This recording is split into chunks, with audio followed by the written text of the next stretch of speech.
Pour publier votre séquence de lancement, le minimum nécessaire, et d'ailleurs l'absolu nécessaire, c'est de pouvoir communiquer à vos prospects au fur et à mesure vos vidéos ou vos articles sur un blog. Donc pour un lancement, je vous recommande de toujours avoir ce qu'on appellera un blog de lancement. Il peut s'agir de votre blog habituel sur lequel vous créez des pages spécifiques pour chacun des articles ou chacune des vidéos du lancement. Ou alors il peut s'agir d'un nouveau blog que vous créez spécialement pour l'occasion.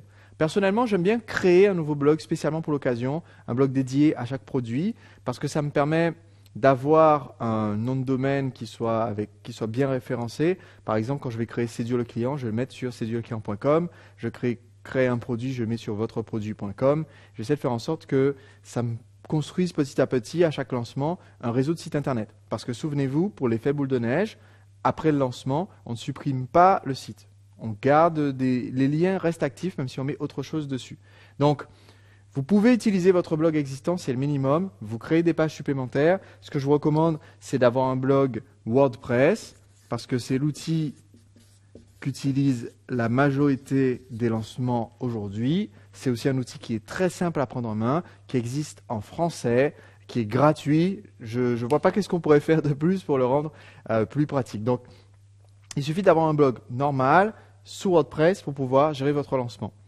Ensuite, sur ce blog, ce qu'il vous faut au minimum, c'est pouvoir publier des articles ou des pages contenant votre message au fur et à mesure du lancement.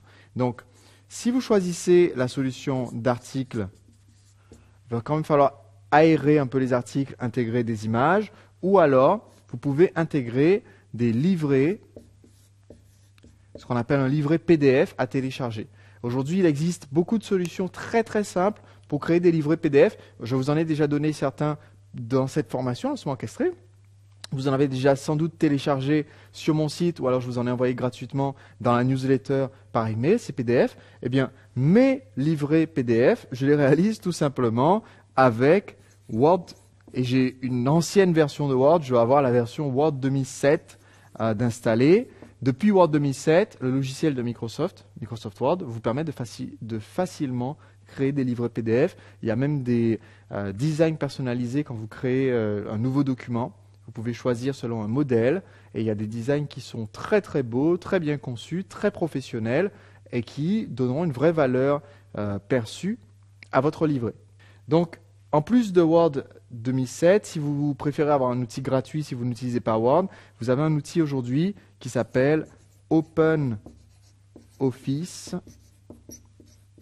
On trouve sur openoffice.org et OpenOffice a aussi un traitement de texte qu'on appelle Writer et qui permet aussi de créer un livret PDF. C'est juste un document texte que vous mettez en forme, vous pouvez mettre des images et vous l'exportez en fichier PDF. Donc, vous pouvez donner ça directement à votre prospect. C'est largement suffisant pour un lancement. Et en fait, dans le PDF, vous mettez la même chose que ce que je vous ai déjà expliqué qu'on va mettre dans chacun des éléments. Donc, si un jour vous décidez plus tard de passer à la vidéo ou de passer à l'audio à partir de vos PDF, en fait, dans la vidéo, vous allez dire exactement la même chose qui se trouvait déjà dans le livret. C'est exactement le même contenu de lancement qu'on fait. Le contenu du lancement est indépendant du format. C'est pourquoi, depuis le début de la formation, je vous parle à chaque fois d'éléments du lancement. Je vous dis, par exemple, si vous faites une vidéo, ce n'est pas indispensable de faire une vidéo. Vous pouvez tout faire en PDF. Maintenant, il y a les solutions haut de gamme, c'est-à-dire ce qui est le top, ce que vous pouvez faire comme publication de votre séquence de lancement. Alors, pour le top, il y a les podcasts, c'est-à-dire l'audio, il y a la vidéo, et il y a les webconférences. Donc, parlons d'abord des podcasts. Un podcast, c'est un fichier MP3 qu'on peut, à l'origine, qu'on peut télécharger sur Internet pour l'écouter sur son iPod. C'est de là que vient l'expression podcast. Dans la pratique, on n'utilisera pas l'expression podcast face à nos prospects. La majorité de nos prospects ne connaissent pas ce mot, c'est du barbare pour eux. Donc ce que je vous recommande, qui va donner de la valeur ajoutée, de la valeur perçue à votre document, c'est de l'appeler tout simplement un séminaire audio.